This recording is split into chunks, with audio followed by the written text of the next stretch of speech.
Locally reducible Artin groups, a subclass of Artin groups, are defined as those with a defining graph consisting only of finite-type triangles of the form 22K, where K is greater than or equal to 2. The concept of two-completeness for parabolic subgroups of Artin groups is introduced, which is crucial for establishing a cylindrical hyperbolicity. A two-complete parabolic subgroup can be written as GATG-1, where G is an element of the Artin group and T is a union of connected components of the graph obtained from the defining graph by deleting all edges not labeled by 2. The paper introduces the two-complete Artin complex, which is systolic for locally reducible Artin groups. This complex has vertices corresponding to left cosets of standard parabolic subgroups of the form A_gamma, T for T some single connected component of gamma, and a collection of vertices spans a simplex if the associated cosets have collective non-empty intersection.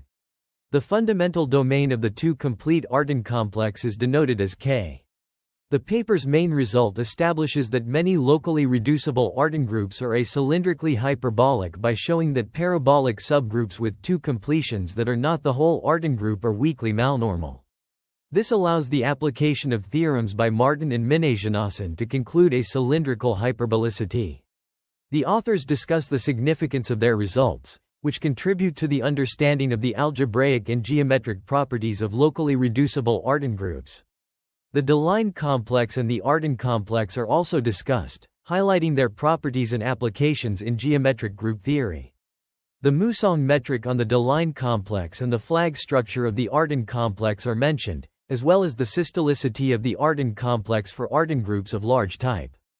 The authors delve into the properties of locally reducible Artin groups, focusing on the systolicity of their associated two-complete Artin complexes. They introduce the concept of the two-complete Artin complex, denoted by hat-wide Rx gamma, which is a simplicial complex of groups associated with an Artin group A gamma. The authors provide an example of hat-wide gamma and its fundamental domain K, and define the type of a vertex or simplex in hat-wide Rx gamma as the subset of gamma corresponding to its associated coset. The authors then present proposition 3.5, which establishes basic properties of hat-wide Rx gamma, including its connectivity and simple connectivity under certain conditions. They also introduce the concept of systolicity in simplicial complexes, defining the systole of a complex X as the minimum length of a full cycle in X.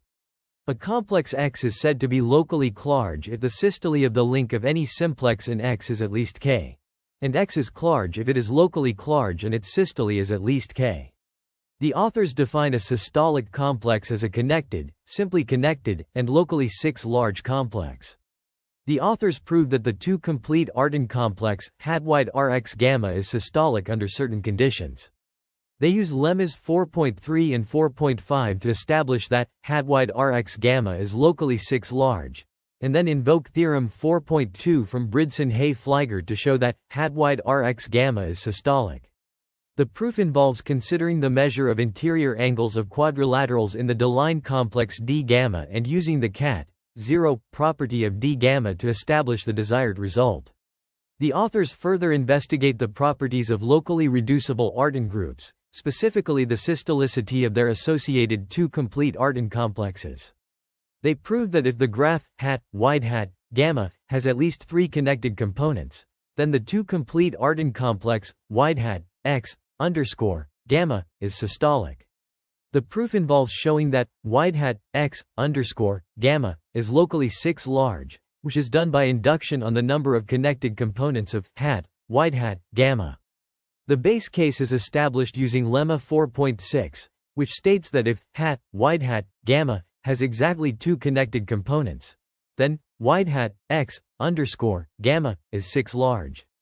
The inductive step involves showing that if gamma has more than three connected components, then every two-complete Artin complex associated with a subgraph of gamma with fewer connected components is large. The authors also use proposition 4.7 from Januszkiewicz-Swiatkowski, which states that a systolic simplicial complex is large. They then apply this result to show that X_gamma is systolic if gamma has at least three connected components. Finally, the authors use the systolicity of x underscore gamma to prove that most parabolic subgroups of locally reducible Artin groups are weakly malnormal. This is done using a well-known result from systolic geometry, which states that if a group acts without inversions on a systolic simplicial complex, then any subgroup that fixes two vertices must fix pointwise every combinatorial geodesic between them. The authors then use this result to construct an element G, in A underscore gamma, such that the intersection of a parabolic subgroup with its conjugate is finite, thus establishing weak malnormality. Here is a combined summary of the 4 pages. Let's consider the generators of V, labeled V1, VL, and let G equals version 1, VL. We examine the translative K by this element G, which setwise fixes the face of K corresponding to A, V and translates vertex V to vertex W equals GV corresponding to Ga gamma, V. The combinatorial distance between vertices V and W is 2. In the case that gamma has 3 or more connected components, we show that a gamma, V intersection Ga gamma, Vg-1 pointwise fixes all the vertices of K, and hence must pointwise fix K itself. Since the local group of K is an empty set and has a trivial stabilizer, a gamma, V intersection Ga gamma, Vg-1 must be trivial, implying that a gamma, V is weakly malnormal. Similarly, in the case that gamma has exactly 2 connected components, we have an edge path of length 2 from V to W, which is the unique combinatorial geodesic between verses and W. Hence, a gamma, V is weakly malnormal. We then present theorems 6.1, 6.2, and theorem 1.2, which relate to acylindrical hyperbolicity. Theorems 6.1 and 6.2 provide sufficient conditions for a group to be acylindrically hyperbolic, while theorem 1.2 states that certain Artin groups are acylindrically hyperbolic. Finally, we discuss future directions, including the open question of whether the intersection of a collection of parabolic subgroups of a particular Artin group is itself a parabolic subgroup. This has been proven to be true for several classes of Artin groups. The paper concludes with an extensive list of 38 references, covering various aspects of geometry, topology, and group theory, demonstrating the author's thorough understanding of the existing literature and their commitment to situating their research within the broader context of geometric group theory and related areas.